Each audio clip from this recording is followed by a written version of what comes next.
Welcome back to WRPL, the podcast where we talk about all the things we are watching, reading, playing, and listening to. My name is Ben. And I'm Steve. It's the dead of January. Nothing content-wise is available. I mean, there's plenty of shit out there, but... There's always more content, Ben. Yeah, it's true, but it's nothing worth talking about. Everything that's worth talking about is still on the air, and there's no point in us just getting into the little bits of it. So we were kind of at a loss of what to do for this episode. So we decided to play a new little game. Steve, why don't you explain what we're doing today? So we thought it'd be fun if we would recommend a movie to each other. Now, this could be a movie that we recommend that we enjoyed or recommended that we hate. And so we couldn't decide, but then we thought, it's more fun to talk about movies that we hate because we feel more passionately about them. You know, you and I, we agree on a lot of stuff a lot of times. Pretty much at the end of the day, it's just like, what'd you think about it? It was good. What'd you think about it? It was good. And, you know. Yeah, but there's plenty of movies out there that it's like, Steve, just watch this. I know you'll like it, and you just haven't gotten around to it. Yeah. Same with me. So this is a fun little exercise that you have to watch it. Whatever we say, you have to watch. And it's up to us to go, no, Steve, you're going to watch that thing that I told you to watch all those years ago, or you're going to watch this thing I know you're going to hate. And that's where we kind of ended up. Well, at least on Steve's side. I think he knew exactly where to go to make me watch something I didn't want to watch. Now, I thought you would do something weird like, oh, watch Harry Potter and make me watch that series or something, you know. But that's you not watching it more out of spite than out of hate. True, that's true. I don't think you'd watch it and go like, this is a horrendous movie by any means. Yeah. But when you told me, let's pick something to hate, then I went for the jugular. Yeah, and as I've probably stated before, I don't like Adam Sandler at all. I never really liked Adam Sandler, even from the Happy Gilmore days. Friends are cracking up at his antics, and I just didn't get it. There are some things he's done that I liked, but it's more of the serious stuff. Sure. I like his Punch Drunk Love. I like him in Funny People. I'm sure I would like him in Uncut Gems, but I have already cut Adam Sandler out of my life, so I don't get to enjoy good movies with him in it. I like that you've had a toxic relationship with Adam Sandler. You know what? We had our time together. Just wasn't working out. We were in different places. I had to cut him out of my life. Otherwise, I would have been worse off. After seeing like Grown Ups and Hotel Transylvania, which I think Hotel Transylvania is the last official Adam Sandler movie I have seen. I think there's one after it that's a Happy Madison production that I did see, but I can't quite think of what it would be. I could look it up. Did you like Grandma's Boy? But see, I do like all the Adam Sandler stuff. I like is Happy Madison production stuff that he's not in. The Happy Madison stuff I would say I like is Strange Wilderness and Grandma's Boy, and that's about it. The last thing I saw that the company made was Here Comes the Boom. I've seen enough of Blended because it's always on fucking Comedy Central and it's just always there. But no, I never saw like Paul Blart Mall Cop 2, Pixels. I've seen everything you've mentioned so far. The Do-Over, Ridiculous 6, Murder Mystery, Hubie Halloween, like all this garbage. I know it's not good. I'm not going to even bother with it. So if you haven't guessed, Steve made me watch The Wrong Missy, and I've heard nothing but terrible, contentious things about this, and it's sad because I really like Laura Lapkus. She's funny in other things, but she is the worst, most annoying human being I've seen since John Leguizamo's The Pest. And I should have made you watch The Pest. That's a great companion piece for this movie. She's just so unlikable. And that's my main problem with this movie, is she's so unlikable, but you're forced to like her at the end. And we'll get into it. Okay. So why this? Why not Hubie Halloween? Why not something with Adam Sandler? Honestly, it's because I forgot I watched Hubie Halloween. But I'd just like to point out that I didn't want to watch either The Wrong Missy or Hubie Halloween. It was one of You those, liked Hubie Halloween. It was one of those things where I was kind of just like, my fiance put it on, not to blame her, but I'm blaming her. So I watched them. But as bad as Hubie Halloween is, it's not nearly as bad as The Wrong Missy to me. So I went with Wrong Missy, but that's also because I forgot I watched Hubie Halloween. But I would have rather watched The Do-Over or what's the one with Jennifer Aniston? Is that Murder Mystery? Well, he did 2 with Jennifer Aniston. There's I think it's Just Go With It? Or Just Go With It. Yeah, sure. And then the Murder Mystery Even one. though I don't want to hear his acting, I don't want to see his face, I would have rather put up with Adam Sandler than this movie. This movie is atrocious. It's practically offensive to movies, honestly. It's extremely offensive to comedy, and I don't understand, is this how the character is written, or is this her just like bringing whatever to the table? Because I hope it's written this way and she's just trying to sell what is on the page. Yeah. Because if this is her, I've lost a lot of respect for her.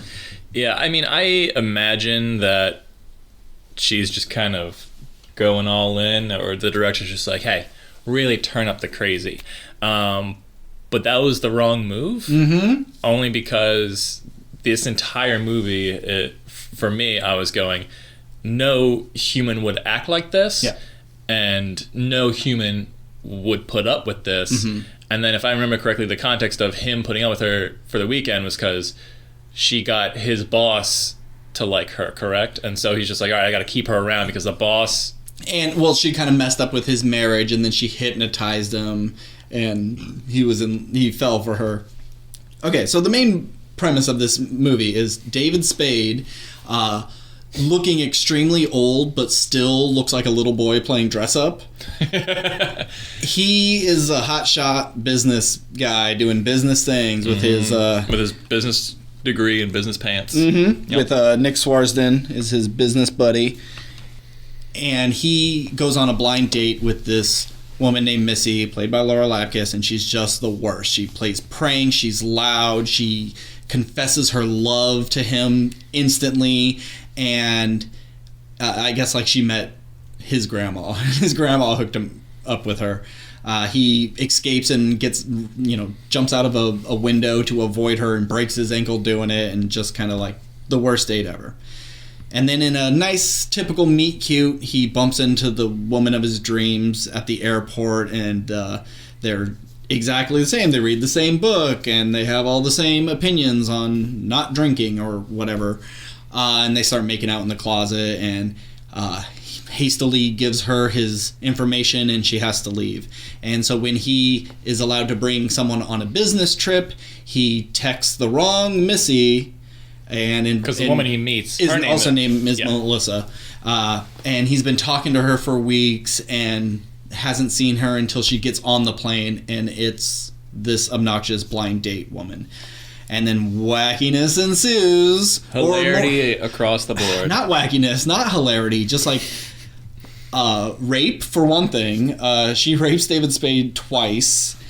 And it's hilarious when it happens to men. Yes, it's very funny. But I will admit, the end of the first rape joke had me laughing. Because she Easy now, Ben. I know. Tread lightly. She forces him to take a pill so he will fall asleep. And then later, she's giving him a hand job under a blanket, and he wakes up and he freaks out, and she calms him down. But then the plane has turbulence, and with the motion, she finishes the job. And it's bad, but at least there's a joke to it. Yeah. There is a little bit of a payoff. I'm probably going to cut all that. But yeah, she sexually assaults him on the plane ride over. And if he would just explain to her, like, hey, I'm sorry, I was texting the wrong person. This is a big deal for me. I need you to just fucking chill and hang out in the hotel room. Not play it off that she is this other person that he thought she was.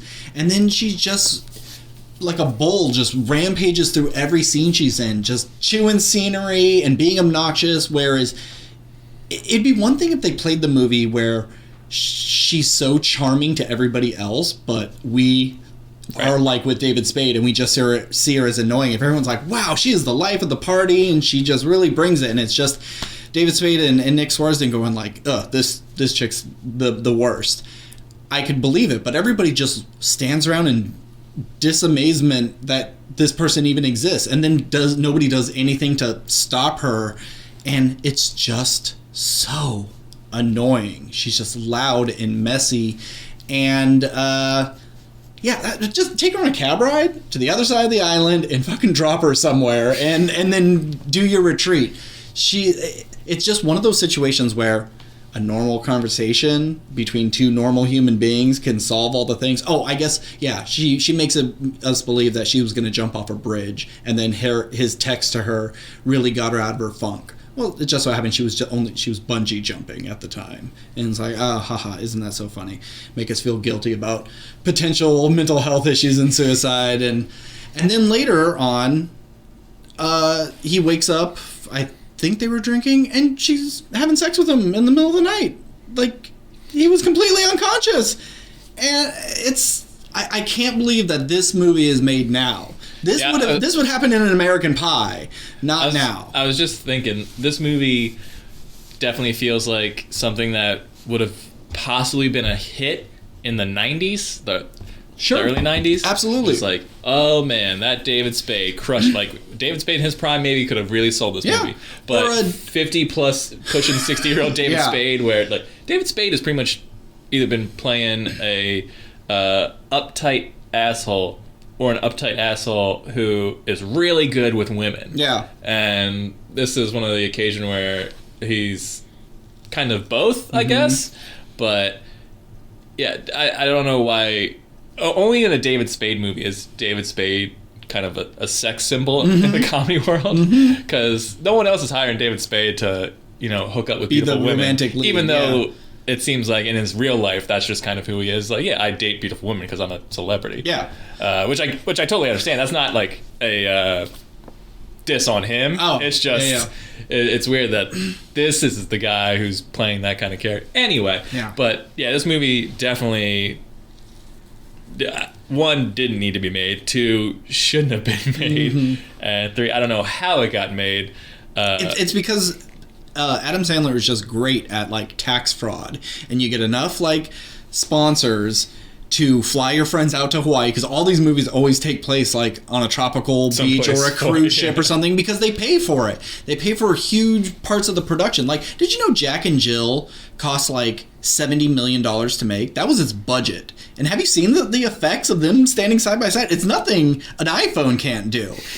And it's because he's given all of his friends big paychecks, and it's all just like tax write-off. Which, like, I would love. Allegedly. I would love to be Adam Sandler's friend. Sure. So I could star in my own shitty comedy movie, because I'd do it. Oh, yeah. I don't blame any of these people. I'd star in The Wrong Missy for sure. For sure. But I would just talk shit about it. Yeah, of course. Be like, oh, man, I kind of regret doing it after I did it. Took the money. But I got a new house for it, so it's not that bad. Okay, what's that movie with Jerry Baruchel and he falls in love with... She's Out of My League? She's Out of My League. It's that type of movie where it's just a silly premise, but that's a charming romantic comedy. This is just a horror comedy. Yes, and if this was made 15 years ago with a better cast, you put someone who is immensely likable in that character spot and make her more of a klutz than an outright like psychopath, that could be really endearing. Oh, she's annoying, but she's not like a rapist. And because at the end of this movie, David Spade eventually falls for her and gets a chance to go with the girl who's just like him. But you know what? This Missy character, and then all of a sudden, as soon as he starts liking her, she's like a normal human being. She's not screaming. She's not tripping over things and doing weird voices. She just turns into a person. She's weird. She's annoying still, but she's like 10 notches down. Yeah, that's my biggest problem with this movie, is that if in the context of the movie, they had their first date, there was something charming about her, and then there was all this crazy stuff that happened, and you just slowly added on top of that as the movie went along, I could buy that transition by the end of the movie, but it's just, I'm at an 11 for an hour of this movie, and then the last half, I go from 11 down to 3, just from one scene of like, oh, we had a heart-to-heart, which we've been pitching you should have done from the very beginning and avoided all this. Yeah. But just from one conversation, she's like, okay, I'm normal now, and then she's fine. It's like, that it doesn't make any sense. It was so frustrating watching this movie, having that one scene going like, no, like, this chick has ruined your life for the past week or however long, or a couple of days you've been on this island. Like, fuck this girl. Like, one nice moment and you're like, oh, okay, I could see something. No, just get rid of her. Yeah. That one good night doesn't make up for all this other stuff, especially the rapes. Yes, it's like, well, I guess I got laid, so I'm gonna chalk it up to her just being so wacky. Sure, and well, not that I'm forgiving rape, but we can look past that for the sake of this conversation. Go like, even if you forgive that stuff, like, you're still ruining my job. You're still not a good person. And you can't be in public because you have to like scream and eat poorly and just like be the most obnoxious person in the room. Yeah. So before the movie was over, I wrote down, she doesn't get a redemption arc. I think it was probably right after the second rape. It's just like, you don't get to redeem this character and make her a good person.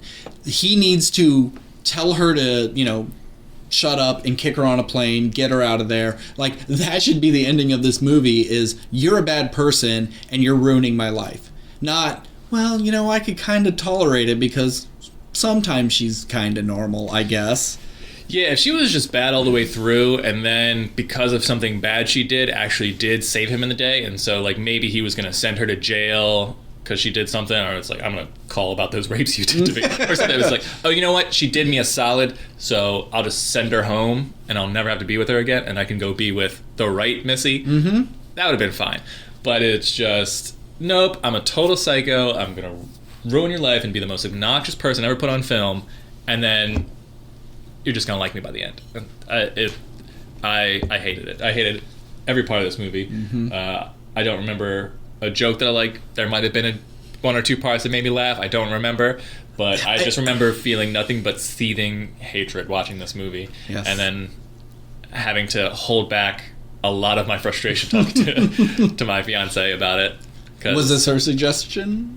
I think she had heard good things, and because I need to meet the people who would suggest this movie to other people and say there's good stuff in here. My sister, I think, was the one who kind of sold it. I think, you know how movies have good press when they come out, even though like it's bullshit. It's just some randos is like, look at what people are saying. I think there was some of that, but my sister was just like, you guys should watch The Wrong Missy. I thought it was hilarious. And so I watched it, and then when I saw my sister next... You hit her. Square in the face, right? I said, wow, that was the worst thing I've ever seen. That woman was horrible in that. Not, she's a bad actress. I hated her in that. And I like that actress. And she said, well, Steve, you hate women. And it's like, I hate women because I didn't like The Wrong Missy. Yeah. Fine. I'm a misogynist, everybody, I guess. If that's... the entry point, then I guess I am as well. I always consider myself a feminist, but like, if hating The Wrong Missy makes me like a piece of shit, then fine, I'm a piece of shit. Yeah. If there's a test for misogyny, let's... So, does the good movie gene come from your mom? My dad's not a creative type. No one in my family really is the creative type, but my mom is the one who I think really kind of put me onto the movie track, because she was taking me there every weekend to see. Because she really likes movies, or it was just an easy thing to like how to take care of a kid, take him to the movies. Probably. I mean, she's not passionate about movies, but I mean, all my parents do now is, I mean, in their retirement, as any other people, well, just couples nowadays anyway. Yeah. All you do is watch stuff. Yeah. But I think it was just something cheap and easy at the time you could do, and I took an affinity to it, and she nurtured that affinity for my enjoyment of movies, because I was raised by film and television. So, yeah. So it was my own developed gene, I guess. Would your mom like this movie? Would she laugh at this? Well, my mom kind of likes gross out humor. So I don't remember if there was like a poop scene or vomit scene. If there's stuff like that, I think she could. Yeah, there was like a shadow puppet scene, and someone's shooting something out of their butt, and then they go and grab it and shove it back up their butt, and then shit sprays all over the screen. Okay. Yeah. Then I think there's things that she would like about it, but I think she'd understand what is bad about it. I don't think she'd go outright, Steve, this is hilarious, you have to watch it. It would just be, it was super dumb, but it made me laugh. I think that would be the review. I don't know how my mom would go. I can totally see her going both ways, like, or that was so funny. I could hear my mom cackling at certain scenes. My mom has such a laugh. Me and my sisters wouldn't sit next to my parents when we would go to the theater because her laugh was really embarrassing. Can you do an impression of said laugh? No. Just think like witch cackle. Oh, okay. You got it. Like, just laugh. Everybody knew my mom was laughing. Fair enough. Anywho, so yeah, there were very few scenes that made me laugh, but I was surprised how much I did laugh because there were some dumb things like her falling off of a cliff. But I think that's more of me hating the character so much. I was like just glad to see her be in pain. And that fall would have killed her. Yeah, absolutely killed her. I don't care how many branches you catch on the way down. And that woman is Adam Sandler's wife, if you didn't know. Yeah, okay. I was like, for anyone who's listening to this right now, I'll cut this. Okay. Yeah, no. I was looking at her. It's like, she's a bad actress. Why is she in this? Oh, yeah. Give the wife a paycheck too. Just another $1 million. It's all coming back. Yeah.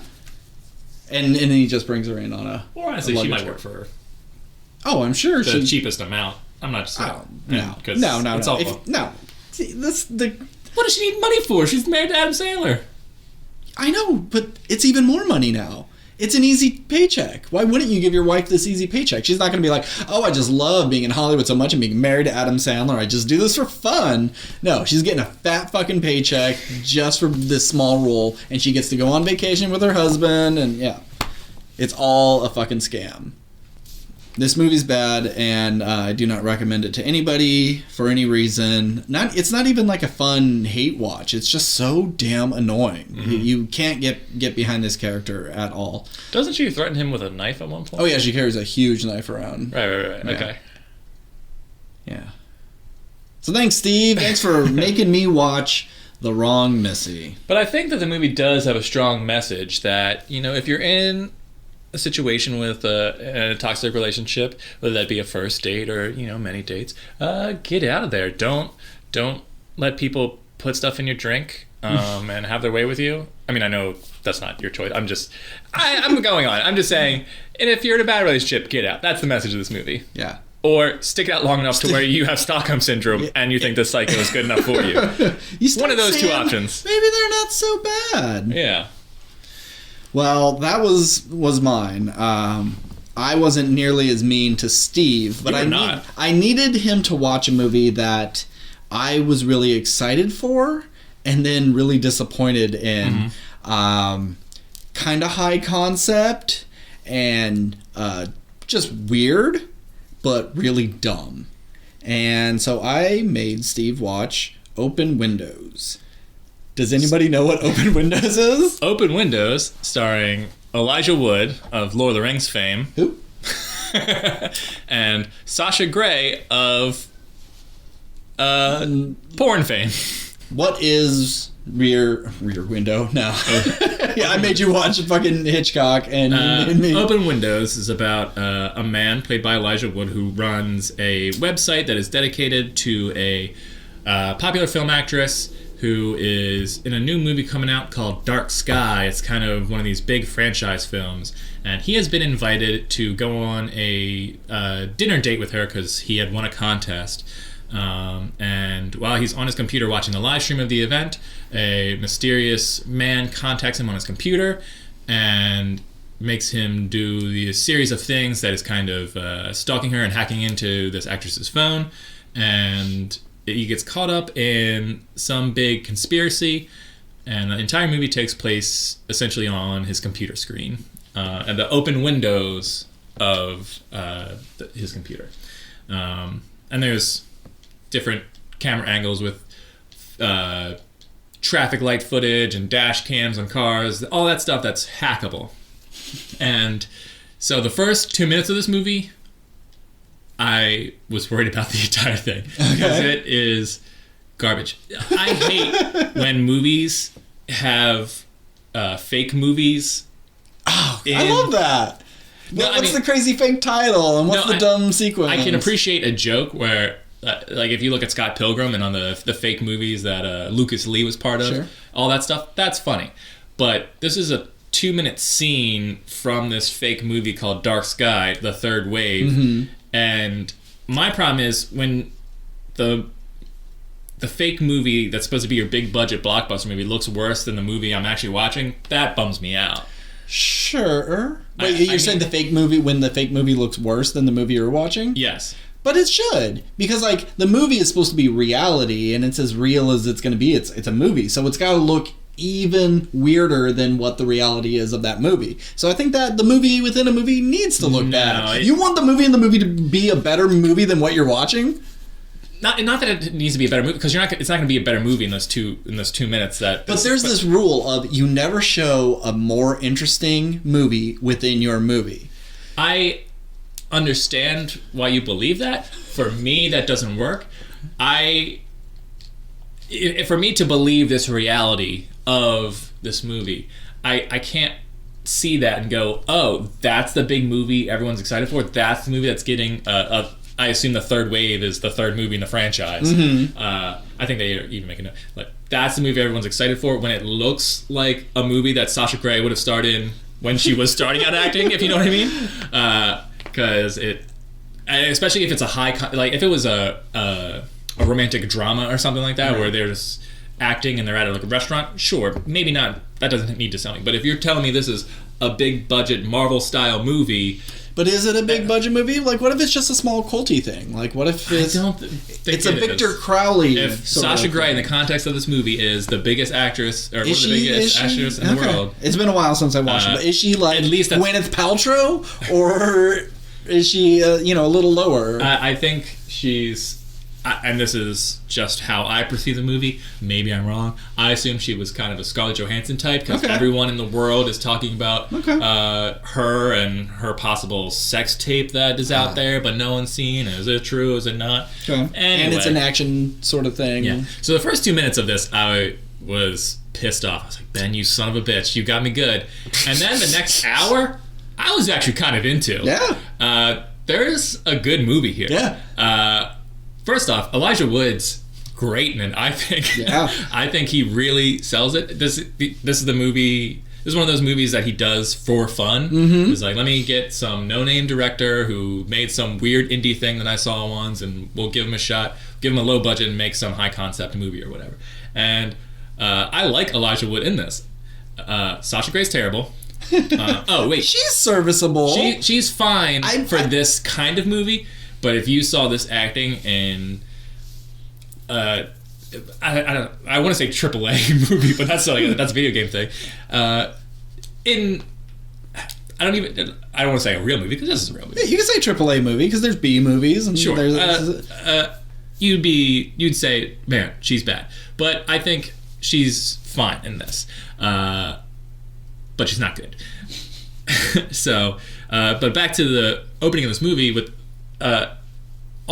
This is a Spanish pretty much made film with just two white leads, and so all the actors in it except for Sasha Grey were clearly dubbed by American actors, which was really jarring because in the context of the movie I believe it was being played as, oh, these are also big name actors from America.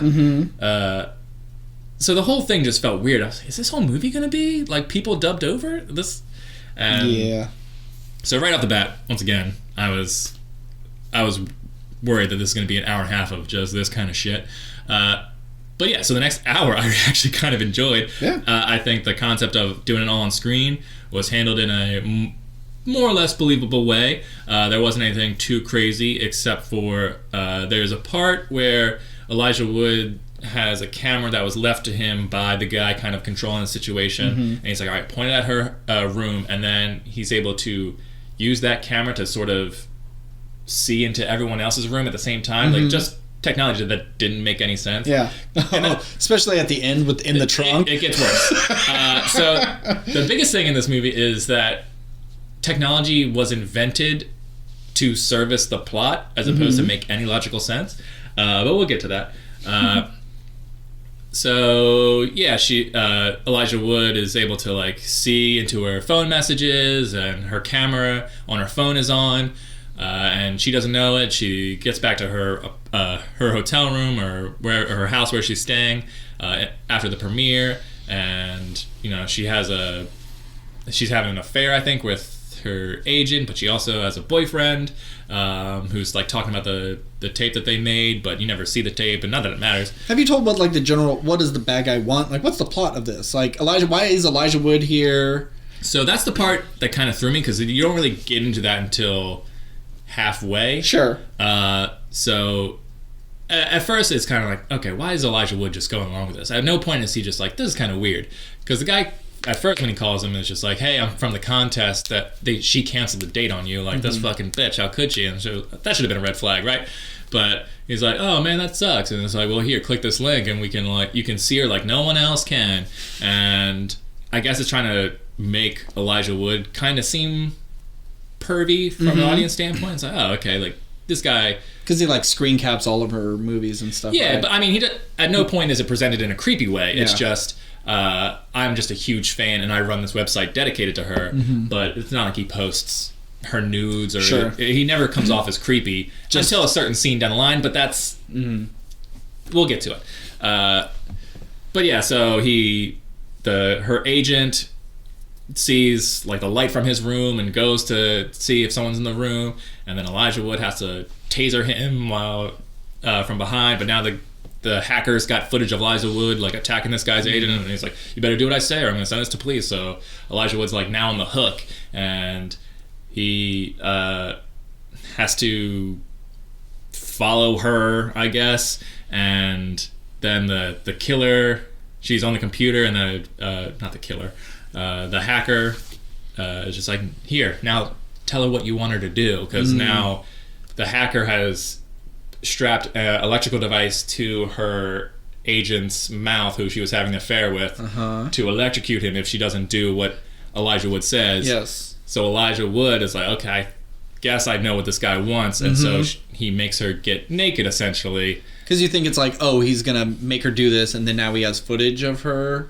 and he's gonna sell it or whatever. So yeah, that was all a ploy to get her naked, so this guy can go on a website, which will later be the big twist reveal for him. But while this is all going on, another set of hackers hack into Elijah Wood's computer, and they say, hey, you're Nevada. And he's like, what the fuck are you talking about? My name's Nick. I'm not any guy named Nevada. It's like, oh yeah, sure, we traced your blah blah blah to this, and it turns out that Nevada is the world's greatest hacker, and these guys were issued a challenge by Nevada to like find him, which led them to Nick. So then these hackers help Nick take down Nevada, who they're like, hey man, like I'm not Nevada, but and pretty much the whole movie they're just like, yeah, sure, whatever, you're on a mission right now, you can't talk. But so they think that the guy who's hacking Elijah Wood is not Nevada, but a bad guy going after Nevada. It's very convoluted as fuck. Yeah. So then these French dorks help Elijah Wood try and get Sasha Grey's character out of the clutches of this evil hacker, who in the end has Sasha Grey, and he's like, doesn't he want to put her in a bomb shelter? I'm getting there. So didn't he plant bombs around her house too? Yeah. So at one point, Elijah Wood thinks he's going to be able to catch the hacker, but it was a pre-recorded thing that he was using to talk to him. So when the police show up to get him, he's been gone for minutes at this point. And then the house blows up with some of the police officers in it, and then the police officers start chasing Elijah Wood because they've traced his computer to his car that's in motion or whatever. And so there's actually kind of a fun police chase sequences there all through his computer screen, which I thought was pretty fun. But then, so it's revealed that she is the countdown, because it made it seem like they were going to release the full footage of her getting naked to the internet, and so you have all these millions of people tuned in to watch her sex tape that someone was going to release, and it's all over the internet. But it turns out that it isn't her getting naked. It's her tied up to essentially an oil tank, and he's like, if you guys want her to live, I need half of the people watching to log off right now, and she won't die. But then the number just keeps growing higher and higher, because everyone's like, I want to see this chick blow up. So it blows up, and there's an explosion somewhere, and Elijah Wood's like, shit, she's fucking dead. But she's not actually dead. The whole point of this hacker's crime spree was to make her live in a bunker with him, essentially. Like, look, only less than 10% of the people who tuned in left. So all these millions of people would have rather watched you die than... It was basically just like, your fame that you are part of, you don't want any part of it. Just stay with me in this bunker that I build with, which you find out is filled with like all of her favorite stuff. He's just a super fan. Yeah. Which also doesn't explain his level of hacking, really, but that's fine, because it turns out that this Nevada character shot and killed the real Nevada, who turns out to be Elijah Wood. So I hope someone's like trying to follow it on paper. Yeah. Like, I don't get this. I know everyone listening is like, what the fuck are you talking about? But you have to watch it, because there's no way I can describe it to you properly. So Elijah Wood gets in this chase sequence. He crashes. He isn't able to save Sasha Grey's character, and the fake Nevada comes and is like, hey, buddy, and shoots Elijah Wood in the chest. Elijah Wood is dead behind the wheel of his car. So when he goes back, he hears the real Nevada go, oh, hey, man, like, you think you got away with this? No, you didn't. Actually, look at your screen or whatever. And he picks up and he sees Elijah Wood's character still in the car, so he goes back out there, and there's Elijah Wood's body, but it's actually the... You gotta break it. Go nice and slow. So, when the hacker thought he killed Nevada, he wasn't actually dead.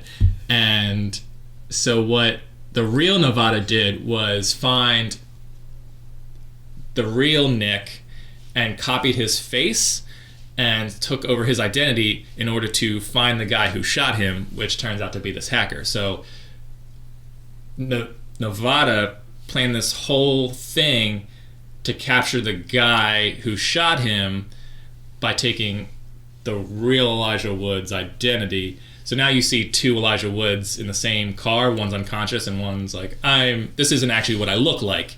And so anyway... he's able to kill the hacker, and Nevada and Sasha Grey escape into this bunker that the hacker built, and it's like, hey, we're just gonna hide out here until the cops come. And she's like, oh, it's filled with like every book I like.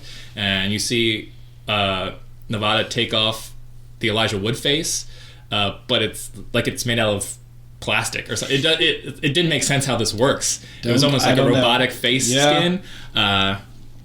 And so he's just like, so what do you want to do now? And she's like, I think I want to disappear. So she's like willing to give up. She's just going to essentially go, oh, I'm dead to the world. Yeah. But it also had this very light romantic undertone. Like these two people were in this situation together, so they're just going to be romantically involved in this bunker. Hey, I wasn't in for this idea in the first place, but now kind of liking the idea. So it was just one of those things where it's for that first hour, it's good. And the last half hour where it's just convolution of twist on top of twists. And twists only because it's a twist. Yeah. It doesn't serve anything. And there's technology that doesn't exist, or at least I don't believe it exists. And how they use certain camera in an unrealistic way. Like they take all I could call it the ping pong cameras, where they take all the cameras on the street or something, and they're able to sort of digitally make her up in the back of the trunk, and so you can kind of see a pixelated outline of her, geometric shape of outline of her, and you can but it like picks up her like skin colors or whatever. And I mean, even though she's in the darkness of a trunk, they can make out all of her movements.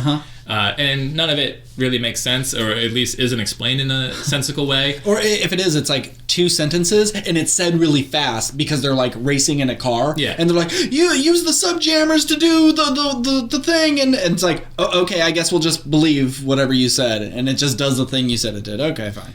Yeah, I mean, this is the kind of movie where if you watch a trailer for it, I'm sure you go, okay, I know this is bad, but you kind of know what you're getting in for. But maybe you just like Elijah Wood, and for that, it's it's not unwatchable. It's just it had the potential to be actually pretty solid, but it was just like, we're gonna make this ending as crazy as possible, and it did. It got crazy, but it's not good. I wouldn't recommend it to anybody. I don't like it, but I'm glad you picked it for me because I didn't hate it. It's either. a movie you would have never ever seen. No. In any other chance except for me suggesting it. So that's a good thing. Yeah. That's why I like this, because it's like it's gonna bring out some things that we're not exposed to. And I apologize because I had to essentially explain the whole movie, but I had to explain it. Otherwise, you wouldn't know what I'm talking about. Yeah. That's fine. But there's parts like in the when he's in the hotel section where 2 people, I guess, who work at the hotel or work for Sasha Grey's character are coming towards them, and the guy on the computer is like, "Here, go into this room. I just unlocked it." Which I don't know how hotel room doors work. I don't think you can hack a hotel room door and do it. But anyway, he gets it open, which my whole thought is, and he's like, "Be careful, you're not alone in there," because there's a guest staying in that room, and so what the hacker calls that guy's room is just like, "Hey, we're doing a sound test or something. Can you turn up the TV?" And he turns up the TV so he doesn't hear Elijah Wood. And I was like, oh, that's kind of a cool little way to do that. But at the same time, do you know how small hotel rooms are? Yeah. Just opening that door, Someone's in your house. And plus, he's on the computer talking to Elijah Wood, and Elijah Wood's talking to him. They're in the same room. So it's a cool idea that isn't executed really well. Yeah. Because you need to tell the story quickly. But it kind of seems like a minigame in Spider-Man, with Mary Jane or whatever. But I think if this movie was done a huge service by having Elijah Wood in it. Oh, yeah. Because if you didn't... I mean, not that Elijah Wood's necessarily... he's not your Brad Pitt or your George Clooney. He's not necessarily going to steal the show, but he's a good actor. Yeah. I can't think of a thing I've seen him in where he was bad. Yeah. I haven't seen Spy Kids 3D, but I know he's in that. And he was a producer on this. I remember looking at the credit. He cares about this movie. Yeah. And he cares about these other small movies that he does. So he puts in 100% effort, which I appreciate. Sure. Even though I'd like to know his opinion of some of the stuff he's in. He's like, yeah, I know it's bad, but I'm happy to be part of it, or I just want to give people a shot, or whatever. But yeah, I think if anybody else was in this movie, if they just kind of hired whoever, this would have been horrendous. But Elijah Wood takes it from a bad movie to almost watchable movie. Yeah. Still bad, but almost, it's a higher level of bad. I think you take this and you cut out a lot of the end stuff. The idea of putting someone famous with a bomb, and if you don't click off, you explode. That's a good idea. I think they did that in a Diane Keaton movie, where it's like someone was hooked up to the internet, and if it got to X amount of views, they get executed. Oh, what was that? Anywho. Yeah, I think you just take out kind of the Nevada twist stuff. You make Elijah Wood's character just be the guy from the website, and those hackers who help him, because Elijah Wood doesn't know.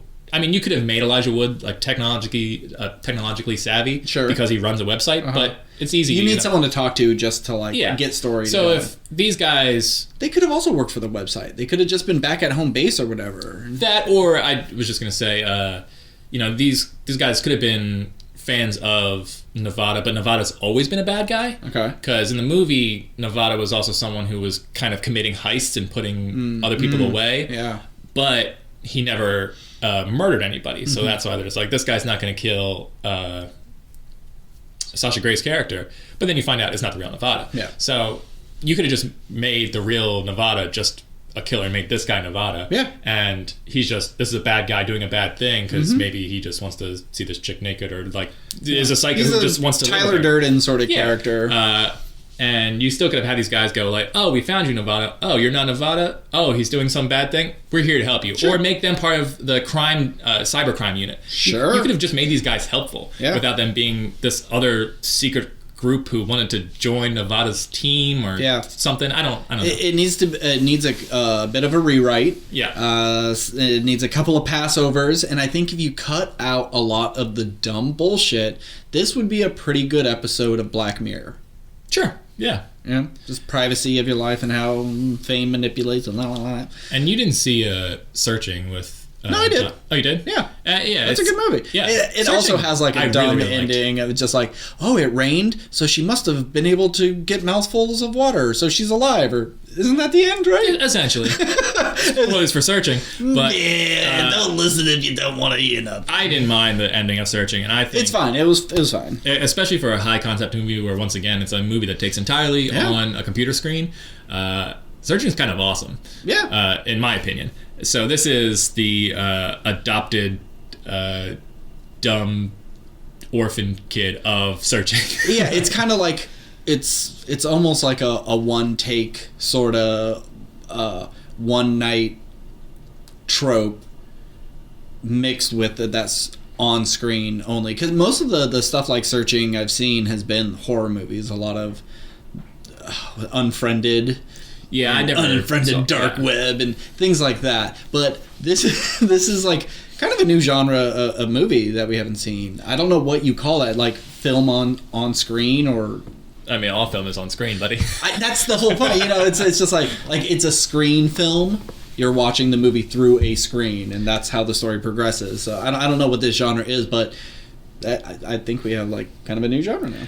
Yeah, and for the two movies that I've seen like this, Searching and Open Windows, I think any way you could tell a story in a new way, I am all for it. And I think this movie does a good job at it, and so does Searching, and I would happily see more movies like this, but you have to make them believable, and there has to be reasons for you to constantly be on screen that isn't utterly ridiculous. And I know all movies have some ridiculous stuff into it, so you can sometimes buy the fake reality they're trying to pitch, but this movie just has, like, as the movie goes on, just more and more stuff. It's just like, this is not real. Yeah. This is not how this would work. What are you talking about? And it was all just because this guy, Nevada, had this technology that no one else has. It could be a different sort of reality. Things are a little different. Who knows? But like, if you told me this movie takes place 15 years in the future, I'd be like, okay, cool. Sure. I can buy everything you sell me now. But it's like, nope, this is 2014. Yeah. It's like, no, this is like L.A. 2032. It's like, okay, whatever. It's far enough in the future that I could believe it. You put in, because we're not really seeing much of the outside world. You can buy throw in a couple neon lights and some holograms here and there, and you go, yeah, it's the future. You'd have to do so little work to make it futuristic, because you're not really showing the world. You're just showing this computer screen. You would maybe have to upgrade the interface, the computer screen, and how maybe it doesn't work as well, because hey, maybe we wouldn't even use computer screens in 2032. It's a Total Recall reboot where it's all on your hand. I was going to say, when Ryan Gosling came in from 2049, I was like, whoa, who saw that crossover coming? But you went the Total Recall route. Yeah, sorry. Yeah, whatever. Anywho. Okay. Who would, if you had to recommend this to someone, who's that person? If you like this, maybe this movie's for you. If you're a weird sex pervert, if you're really into Sasha Grey, if you like that shame nudity sort of thing, that real forceful. Oh god, we got like weird rapey stuff this episode. We're cutting that. I don't know anyone in my life I would recommend it to, other than our mutual friend who has probably seen this anyway, or if he hasn't. Do you think he would like this? I don't think he'd We can name him. That's fine. I don't think he cares. Yeah. What's up, Nick? What's up, Nick? I think... You like Sasha Grey, don't you, Nick? I think Nick would watch this and go like, yeah, it's bad, but like I thought it was kind of... I think he would find merit in it. Sure. I don't think he'd ever watch it again by any means. I don't plan on watching it ever again. He's gonna text us and be like, "I own that movie." Yeah, I mean, I know he owns it. I just don't know Does if he's he? actually. No, I don't. Oh, okay. But I mean, So our friend Nick owns a lot of movies, thousands of movies. Yes. He just collects. Should we just shout out his Instagram? Oh yeah, Nick's Library. Yeah. Is there an underscore? I think there's an there? underscore. Nick's Library. Type it up. You'll figure it out. You'll figure it out. But yeah, he just collects movies and video games, comic books, and all that stuff. It's really impressive. He has an envious collection. Yeah, I'm jealous, but at the same time, I don't have free currency like that. No. But if he owns this, I won't be surprised if he's seen it. Who knows? But outside of that, I don't know who I pitch this to because it's not. I think if you saw a trailer, it's like, oh, is this kind of like a horror kind of thing? Because or a Seven-esque thriller. Yeah. If you're a fan of thrillers, maybe. But even if you're a fan of thriller, I think it's too high concept for maybe your traditional thriller fans who are expecting something. If you liked Voyeurs, maybe the Sydney Sweeney. The one we yeah. Like if you want a little more of a even bigger twist and more of a technology savvy. Mm-hmm. Yeah. No, we don't have to talk about it. Anywho. So, with the first one I said The Wrong Missy would make a good companion, like a double feature with The Pest. For this, you should watch Elijah Wood's Maniac. Have you seen Elijah Wood's Maniac? I have not, but it's something you've talked about. I know it is a first-person horror slasher psychopath. where Elijah Wood plays a serial killer. And so after watching this, though, I'd be into it. It's much better than this. Yeah. It's really good. It's dark, and it does a lot of really creative things of like why you can see his reflection. It's just really good camera work. Like how do you do a whole movie in first person and not make it annoying? Yeah. Really does a good job. Another companion piece of this, it's a Elijah Wood thriller, but I think it's a great movie that almost no one has seen. It's called Grand Piano, and it does have new, right? It came out I think around the same time as this, maybe. Okay. I think it was like 2014. Okay. But it's a movie that takes place almost entirely like with Elijah Wood behind a piano, and there's a killer who's like, if you play the song wrong, I'm going to kill you. But there's actually more that happens along the line, and it's kind of awesome in my opinion. Like I think a lot of people would say it's not a very good movie. It didn't get great reviews, but I think we should watch it together because I think it's awesome. Yeah, I like the idea. It's kind of like phone booth or whatever. When you do a small contained thing, if you don't do this thing, you're gonna die or someone's gonna die. And then when you just take that concept and you go, well, how do you stretch that out to a whole fucking movie? And when they actually do, it's like, wow, I would have never been able to think of that. And what's great about another good thing about Open Windows and a lot of these Elijah Wood movies that he's doing with like Spanish directors and stuff is they're only an hour and a half. Yeah. Typically, tight 90. He makes tight 90 movies, and I wish more people would make 90-minute movies because back in the day, like you never go over 90 minutes, and now it's like everything's pushing 3 hours now. Which, don't get me wrong, I love long movies, and I get it's like, oh, it's more time to develop characters and add more scenes. Like there's merit to having long movies, but sometimes it's just like, man, I just want a nice tight 90-minute movie. But all the 90-minute movies that are getting made now are kind of low budget indie stuff. Yeah. So anyway, Open Windows. Bad, but not that bad. Yeah. Well, Steve, you're lucky because Leprechaun 4 in Space is not available to stream for free because that was my movie for you. Because it is so cheap. Like, this is the spaceship, and you laugh at this is their actual set. But then you look at some of the crazy prosthetic and effects that they do later, and you go, oh, that's where all the money went. But it's so easy to see like how much of it they had to suck from the set budget in order to make this other stuff look good, because it looks like the crappy TV show within a TV show. That's how bad it looks. But so you got off lucky. I almost wish our first episode wasn't Space Jam New Legacy and I saw it and you didn't, and so I would make you next time we did this watch Space Jam. But No, I was going to be watching Space Jam. Yeah. I got HBO. I'm watching Space Jam. Now the problem is, like, if next time we do this, what movie would I choose for you? Because I think it'd be easy enough for me to pick something like The Wrong Missy again. No, you don't get to go to another Adam Sandler. No, I wouldn't. You're I'm just done. saying, You got that chance. Something that's just like 100% just unenjoyable to watch. But you gave me something, while bad, was enjoyable at parts. So that's going to be my struggle, is finding a movie that I don't like, but there is things about it that I do. Okay. That you also haven't seen, because you've seen much more than I have. And I've been keeping track of like everything I've been watching for the past couple of years. So I just went back to an old list and just scrolled like, what did I watch in 2019? And it's like, oh yeah, I forgot about that. Or, oh, what was that again? Oh, Steve would hate that. So I started creating a list of things that I know you would hate or I think you should actually see. And so I got a nice well to go to. Because I think there's foreign films I'd recommend to you. Sure. And we could always have themes. Like we Sure. say, hey, this is going to be a sci-fi thing. You got to pick a sci-fi movie for me, or we could pick an actor. You know, this was just a whatever. But we could always have. I think it was a fun experiment, though. I'm not upset about it. No. I feel bad for you, though. Yeah. But, well, luckily, I didn't have to watch it by myself. My roommate was here, so she was able to, like, kind of help absorb some of the radiation beaming off of it. What did she think about it? She thought it was hilarious. It's like her new favorite movie. She was cackling at everything.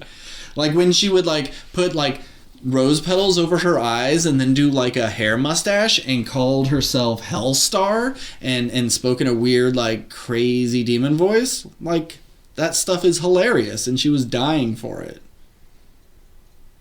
No, she hated it. It was awful. I mean, but at least I was able to look over at her and see her disgust and her seeing mine and just being flabbergasted. But that was fun. If anybody has something that they want to force us to watch, throw us $50 or something, and then I'll watch a stupid fucking movie, and then we'll talk about it. All right. Well, thanks for tuning in to Make Me Watch. I'm Ben, and I'm Steve. Have a good night, everyone.